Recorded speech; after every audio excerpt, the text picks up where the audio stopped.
ராமச்சந்திரமூர்த்தி ஆஞ்சநேயர்கிட்ட சீதைக்கு கணையாளி கொடுக்கும் பொழுது அதில் இந்த கோமதி சக்கரம் பதிக்கப்பட்டிருந்ததாகவும் நம்மளுடைய புராணங்கள் சொல்லுது.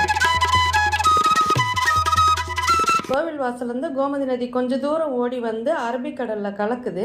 இந்த கலக்கக்கூடிய இந்த இடம் ரொம்ப புனிதமான சக்கர தீர்த்தம். புராணங்களின்படி இந்த கோமதி நதி வசிஷ்டரின் மகள். மனிதர்களுக்கு இயல்பிலே ஏற்படக்கூடிய மரண பயத்தை இங்கே புனித நீராடுறதன் மூலம் போக்க முடியும் அப்படிங்கிறது நம்பிக்கை. இந்த ரிவரில் போட்டிங் சர்வீஸ் உண்டு. இந்த கோமதி காட்டை சுற்றி சின்ன சின்னதாக ஸ்ரீராமருக்கு, கிருஷ்ணருக்கு, சுதாமாக்கு, சிவனுக்கு அப்படி கோவில்கள் உண்டு.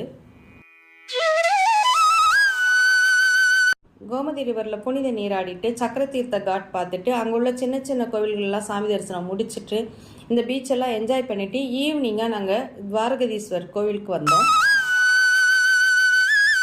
1500 ஆண்டு